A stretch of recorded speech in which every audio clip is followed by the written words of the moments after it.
ओम नमः शिवाय। आज हम आपको सुनाएंगे सावन सोमवार की पूरी व्रत कथा, जिसे सावन सोमवार व्रत के दिन पढ़ने से मन चाहे इच्छाओं को भगवान भोलेनाथ सहज ही पूरा करते हैं। आपसे प्रार्थना है कि ये कथा पूरी अवश्य सुने, क्योंकि अधूरी कथा सुनने से दोष लगता है। और कथा शुरू होने से पहले हमारे चैनल को सब्सक्राइब करके एक बार कमेंट में दिल से हर हर महादेव जरूर लिखें। तो आइए अब शुरू करते हैं सावन सोमवार की व्रत कथा। श्री गणेशाय नमः।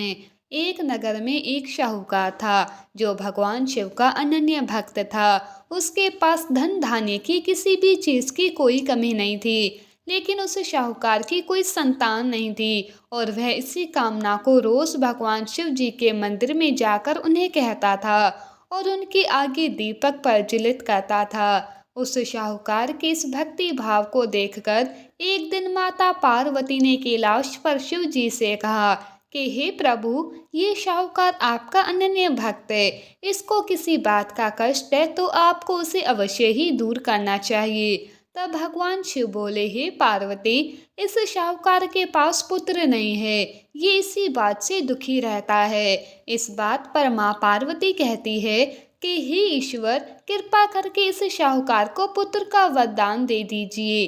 तब भोलेनाथ जी ने कहा, हे पार्वती, ये संसार कर्म क्षेत्र है। जो अपने कर्म के अनुसार जैसा भाग्य लिखवा कर लाता है, वैसा ही वो भोगता है। इसमें स्वयं ईश्वर भी कुछ नहीं कर सकते। इस शाहूकार के भाग्य में पुत्र का योग ही नहीं है। ऐसे में इसे पुत्र प्राप्ति का वरदान यदि मिल भी गया तो उसका वह पुत्र केवल 12 वर्ष की आयु तक ही जीवित रहेगा। ये सुनने के बाद भी माता पार्वती ने कहा कि हे प्रभु, आपको इस शाहूकार को पुत्र का वरदान देना ही होगा, अन्यथा भक्त क्यों आपकी सेवा पूजा करेंगे। माता पार्वती के बार बार ऐसा आग्रह करने पर भगवान भोलेनाथ ने उस शाहूकार को पुत्र का वरदान दिया। लेकिन शिव जी ने उस शाहूकार को ये भी कहा कि वो पुत्र केवल 12 वर्षों तक ही जीवित रह पाएगा। शाहूकार ये सारी बातें सुन रहा था, इसीलिए उसे ना तो खुशी हुई और ना ही दुख। वो पहले की ही तरह भगवान भोलेनाथ की पूजा अर्चना करता रहा। उधर शाहूकार की पत्नी गर्भवती हुई और 9वें महीने में उसे एक सुंदर बालक की प्राप्ति हुई। परिवार में खूब हर्षोल्लास मनाया गया, लेकिन शाहूकार पहले की ही तरह रहा और उसने बालक की सिर्फ 12 वर्ष की आयु होने का जिक्र कभी किसी से नहीं किया। जब शाहूकार के बालक की 11 वर्ष की आयु हो गई तो एक दिन शाहूकार की सेठानी ने बालक के विवाह की बात की। तो शाहूकार ने कहा कि वो अभी बालक को पढ़ने के लिए काशी भेजेगा। इसके बाद उस शाहूकार ने बालक के मामा जी को बुलाया और कहा कि इसे काशी पढ़ने के लिए ले जाइए। रास्ते में जिस भी स्थान पर रुकना, वहाँ यज्ञ करते हुए और ब्राह्मणों को भोजन कराते हुए ही आगे बढ़ना। दोनों मामा भांजा भी इसी तरह कहते हुए जा रहे थे कि रास्ते में एक राजकुमारी का विवाह उन्हें दिखाई दिया। जिससे उस राजकुमारी का विवाह होना था, वो व्यक्ति एक आंख से काना था। तो उस राजकुमारी के पिता ने जब अति सुंदर शाहूकार के बेटे को आता देखा तो उसने मन में विचार किया कि क्यों ना इसी लड़के को घोड़े पर बिठाकर शादी के सारे कार्य संपन्न करा लिए जाएं। तो राजकुमारी के पिता ने शाहूकार के बेटे के मामा से बात की और उनसे कहा कि शादी की रस्में निभाने के बदले में वो उन्हें अथाह धन देंगे। तो दोनों मामा भांजा ऐसा करने के लिए राजी हो गए। इसके बाद शाहूकार का बेटा विवाह की वेदी पर बैठा और जब विवाह कार्य संपन्न हो गया तो जाने से पहले उसने राजकुमारी के चुनरी के पल्ले पर लिखा कि तुम्हारा विवाह मेरे साथ हुआ है, लेकिन जिस राजकुमार के साथ ये लोग तुम्हें भेजने वाले हैं वो तो एक आंख से काना है। इसके बाद वो अपने मामा के साथ काशी के लिए निकल गया। उधर जब राजकुमारी ने अपनी चुनरी पर ये लिखा हुआ पाया तो उसने राजकुमार के साथ जाने से मना कर दिया। तो राजा ने भी अपनी पुत्री को बारात के साथ विदा नहीं किया और बारात खाली हाथ वापस लौट गई। उधर मामा और भांजे काशी नगरी पहुंच गए थे। एक दिन जब मामा ने काशी में एक यज्ञ रखा था और भांजा बहुत देर तक बाहर नहीं आया, तो मामा ने अंदर कमरे में जाकर देखा तो भांजे के प्राण निकल चुके थे, क्योंकि उसकी 12 साल की आयु पूरी हो चुकी थी। मामा ये देखकर बहुत परेशान हुआ, लेकिन फिर उन्होंने सोचा कि अभी रोना शुरू किया तो यज्ञ के लिए आए सभी ब्राह्मण हमें अपशकुनी मानकर हमें शाप देकर चले जाएंगे और यज्ञ का पूरा कार्य अधूरा रह जाएगा। तो मामा ने अपने भावनाओं पर नियंत्रण रखकर यज्ञ करवाया, और जब यज्ञ संपन्न हुआ तो मामा ने अपने भांजे के दुख में जोर जोर से रोना शुरू कर दिया। उसी समय शिव पार्वती जी नंदी महाराज पर सवार होकर काशी नगरी में उधर से ही जा रहे थे। तो माता पार्वती ने भगवान शिव से पूछा, हे प्रभु, ये कौन रो रहा है? तभी उन्हें पता चला कि ये तो भोलेनाथ की आशीर्वाद से जन्मा हुआ शाहूकार का पुत्र है, जिसकी आयु केवल 12 वर्ष की ही थी। और जब वह समय आ चुका है, यानी वो बालक वरदान में कही गई बात के अनुसार अब अपना शरीर छोड़कर जा चुका है। तब माता पार्वती ने भगवान शिव से कहा, हे स्वामी, इस बालक को आप जीवित कर दें, अन्यथा रोते रोते इसके माता पिता के प्राण निकल जाएंगे।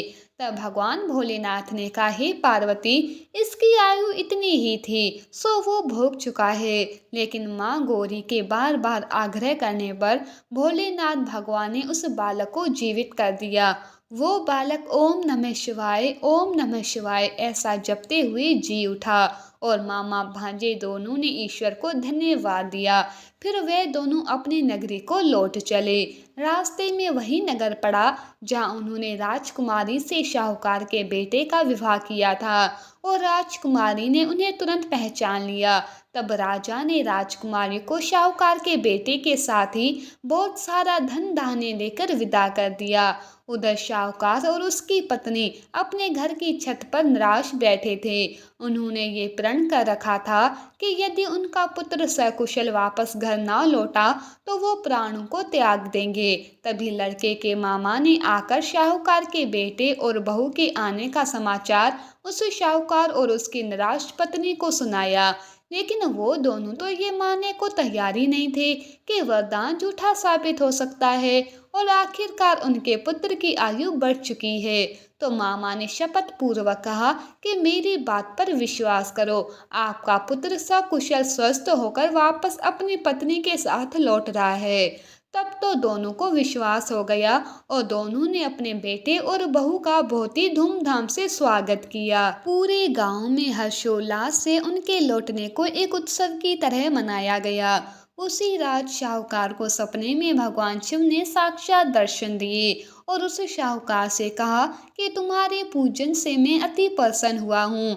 इसी प्रकार जो भी व्यक्ति तुम्हारी इस कथा को सावन के महीने में पढ़ेगा या सुनेगा तो उसके समस्त दुख दूर हो जाएंगे और उसकी सभी मनोवांछित कामनाओं की पूर्ति होगी।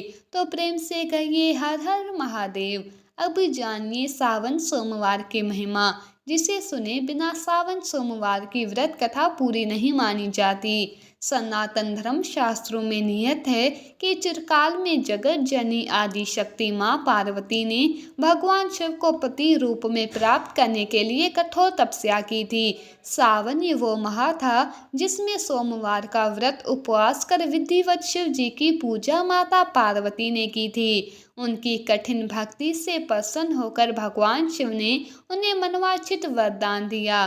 कालांतर में सावन सोमवार व्रत के पुण्य प्रताप से माँ पार्वती और भगवान शिव का विवाह हुआ था। अतः सावन सोमवार का विशेष महत्व है। सावन के महीने में भगवान शिव और माता पार्वती की पूजा उपासना करने से साधक की सभी मनोकामनाएं यथाशीघ्र पूरी हो जाती है। साथ ही घर में सुख और समृद्धि भी आती है। ज्योतिष शास्त्र की माने तो सावन के महीने में विधि पूर्वक भगवान शिव की पूजा करने से अविवाहित युवक और युवतियों के शीघ्र विवाह के योग बन जाते हैं। इसके अलावा सावन के सोमवार का व्रत रखने से मनुष्य के सभी दुख और चिंताएं दूर होती है एवं शरीर में चल रहे सभी रोगों से उन्हें मुक्ति भी मिलती है।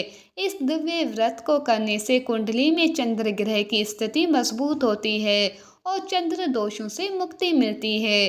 कुंवारी लड़कियां यदि इस व्रत को करें तो उनको मनवांछित जीवन साथी की प्राप्ति भगवान शिव की कृपा से सहज रूप से ही हो जाती है। वहीं यदि सुहागन महिलाएं ये व्रत करें तो उनका सौभाग्य अटल, स्वस्थ और अखंड रहता है और उनके घर में सदैव सुख शांति और भगवान शिव पार्वती की कृपा बनी रहती है।